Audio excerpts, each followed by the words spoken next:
Perhaps more than anything else, Black Americans reach out to Africa for identity through the richness of their traditional fabrics. Therefore, when I viewed this YouTube video, I was shocked. I'm Addie Banks, and this is my report. Black Americans who have never laid foot on the African continent reach out to the motherland for identity.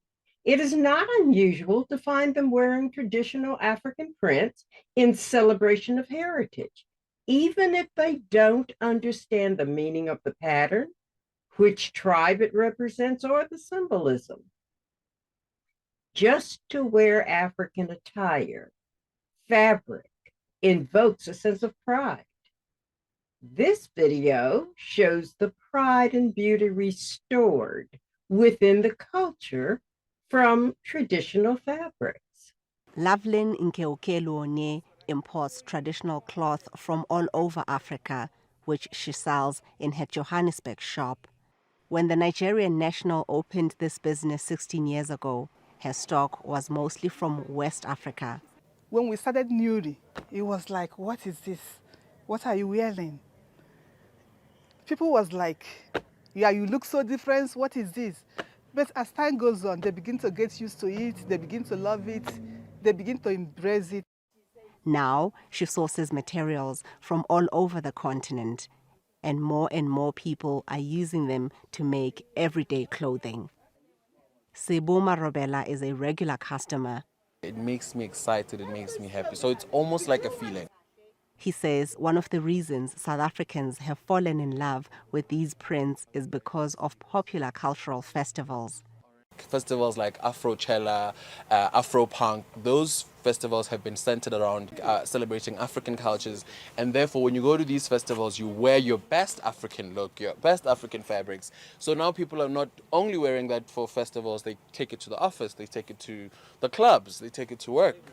But it hasn't always been this way. Historically, in South Africa, traditional garments have been reserved for important cultural ceremonies and not used as daily clothing. But there's also another reason.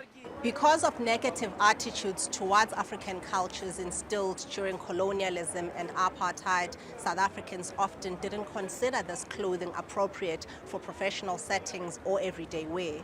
Until recently, many wouldn't have worn African prints outside of traditional events. Since the dawn of South African democracy, there's been national efforts to get Black people to embrace their cultures openly. Each year, the country celebrates Heritage Day, a public holiday in which all are encouraged to honor their cultural traditions. Many do so through their clothing. Wishes Boutique, in one of Johannesburg's upscale neighborhoods, specializes in African print clothing. Wishes Pende from Zimbabwe has been running the shop since 2016, and over the years, her offerings have expanded beyond clothes.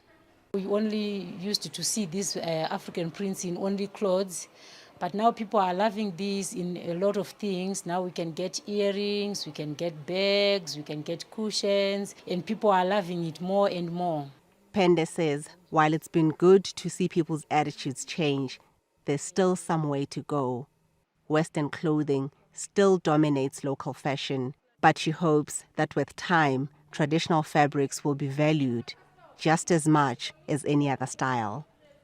Ntshepeng Mutima, TRT World, Johannesburg. Anything so basic to who you are that defines you should be entitled to a coveted place among your citizens, as well as your ruling officials. Therefore, I was shocked by the next video from the African Diaspora News Channel, claiming that the Chinese have taken over African cultural fabrics and prints. Watch this. Kano's co-formatter dye pit is one of the last surviving hand-coloring textile makers in Nigeria. For the last 70 years, Mahmoud Abubakar has been using only natural dyes to produce traditional fabric. He worries about the future of the trade, though. This place has been around for more than 500 years. Arabs, whites, and people from all over Africa come here because this business is not a small one. We expect that the youth should desire to be part of it, so that when we are gone, they will replace us.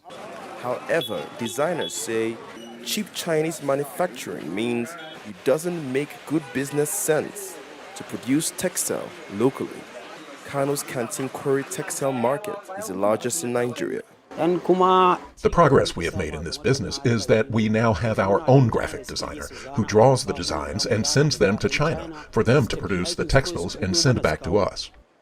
The Nigerian Textile Manufacturers Association blames the decline in locally made fabric on the Chinese imports, which they claim are often smuggled. African countries like Nigeria, Ghana, Ethiopia, and so many more countries are facing a problem, and that problem is increasing every year, and the local people that are producing their own authentic traditional fabrics are losing out in a lot of money. And that is because the Chinese are taking over and printing these traditional fabrics for a cheaper price with a cheaper quality and selling it and entering the market while alienating or pushing away the actual local talent that are spending days, months creating and making that fabric. So this is a huge issue because it's not only affecting the people when it comes to money, but it is also affecting the actual quality of that fabric, as fabrics are part of one's culture, and all of us are proud of what we produce and how exactly that fabric is made. Every culture has its own fabric and its own print, and to actually take that and just copy paste it and print it and sell it for like 1/10 of the price